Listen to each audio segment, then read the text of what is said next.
Good evening, viewers. And today is the final T20 match in between India versus Bangladesh, and this is the final match of the tour, as we didn't any sort of expected result against India in the first two tests, and as well as first and second T20 international as well. But the final T20 match happening shortly, and our in our kick line and our special guest once again, Mr. Faisal. Faisal, welcome to our crickline24.com once more.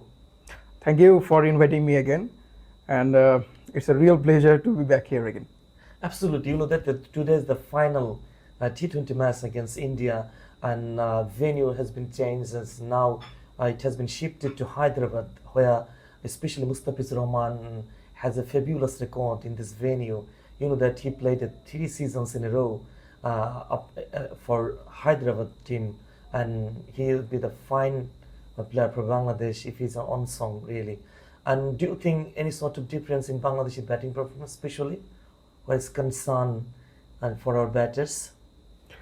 I think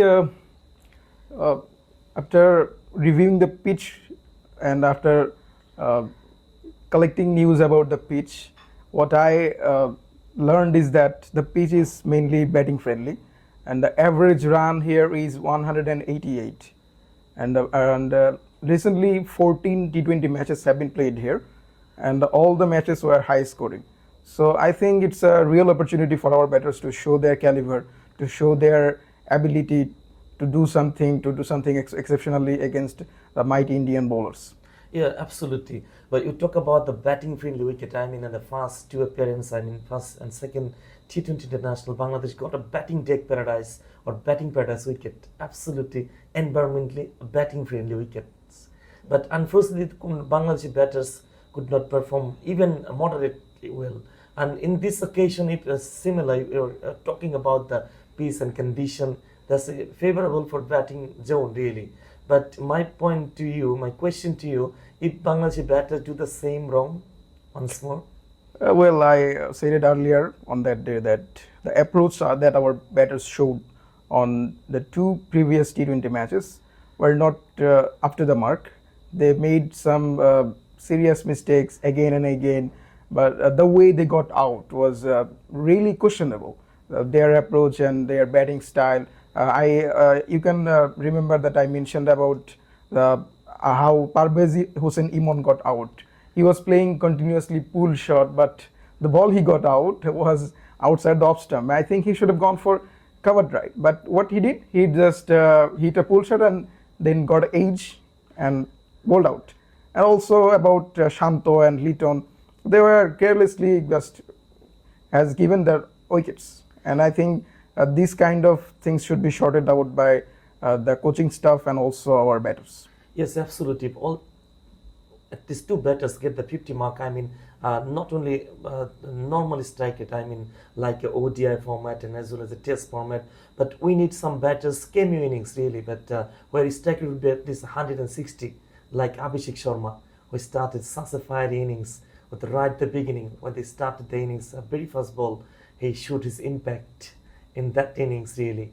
And similarly, some other batters did exactly whatever positive intent really. But in Bangladesh's zone, even some players are doing 25 and 30 mark score, but the strike rate is still below the par. Well, the strike rate of our batsmen is a matter of concern for a long time, and to be honest, we don't have that much hard hitter in our team, and because of some irresponsible shots from the top orders, and our middle order batsmen are bound to play slow strike rate cricket, and they are not able to play very big shot or take too much risk, and that's why I think they are too much cautious about playing big shots. Yes. And that's the reason behind slow strike rate. Exactly. Faisal, do you know that it's high time to show some experiment from our bench? Really, few players did not play in the first 2 matches, and it's high time to be implemented those players. Well, I think since we have lost 2 matches and we have nothing to lose more, and I think we should test our bench and we should change. We should bring some change in our lineup. Like I think Sheikh Mehdi should be brought back to the squad, and he's an aggressive batter. Really. And also in terms of bowling, I think Shoriful Islam should be included in. And any chance of up the order? You talk about the middle order; they're poor in strike rate, and if they send up to the order some tail-ender batters like Shamim Patori, well, sent up the order instead of down line.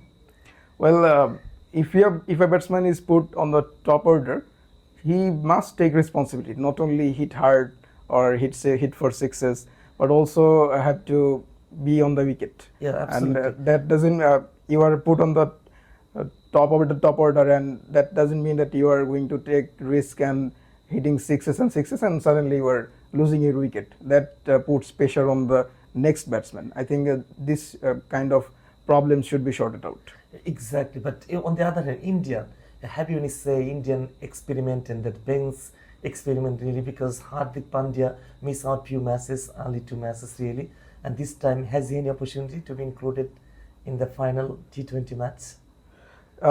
Yeah, as India have won the previous 2 matches, they are surely to check their power of bench, and what their assistant coach Ryan Tendulkar said in press conference that we surely want to test our bench, but we obviously want to win the match because we want to put the mindset on our players that they are playing for their country.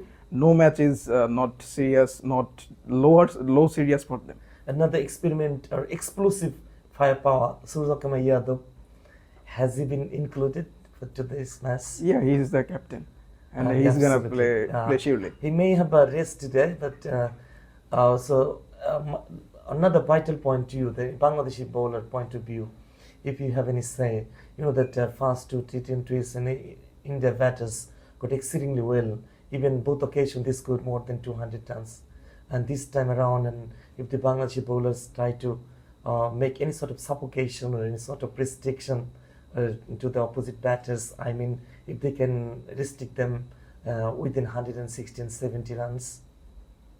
Well, I think, as I talked in earlier of our talk show, that Mustafizur Rahman common zone is Hyderabad, and if he can do some early bundle of early wickets, he can pick up any sort of positive for Bangladeshi bowlers. Well, the ground that today's match is being played is very much known for Mustafizur Rahman because, as you said, he played 3 seasons for Sunrisers Hyderabad in that stadium, and I think he knows the ground very much. The pitch, the condition is very much known to him, so I'm expecting an excellent performance from him, and also from other bowlers. And I think today Tanzim Hassan Shakib should be dropped, and Shoriful Islam should be included because in the second match what we saw that Tanzim Hassan Shakib was bowling continuously on high speed above 140 kilometers, but he was not bringing any kind of variation.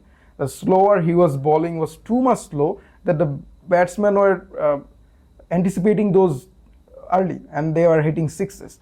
And I think the other bowlers should also follow the approach of Taskin Ahmed, how Taskin bowled in the second matches. He was bowling 1 Yorker, 1 shorter, 1 fuller, and also 1 bouncer, and that's why the Indian batsman was playing him cautiously. Yes, absolutely, why not? You know that the final question to you, what would be the final asking to your batters, really, batter performance? Even either they win the match or lose the match, but 200 do you expect from Bangladeshi batters in a final T20 match? Well, I think since it is the last match of the series, and they should recover their mistakes, what they did in the previous matches, and also play with a clear intention, play with the T20 mindset, not just one day or test-like matches. So viewers are expecting something better from our batters experiment tonight, and thank you, Mr. Faisal, for joining, and crickline24.com once again will feel proud of your joining here. Thank you very much. Welcome.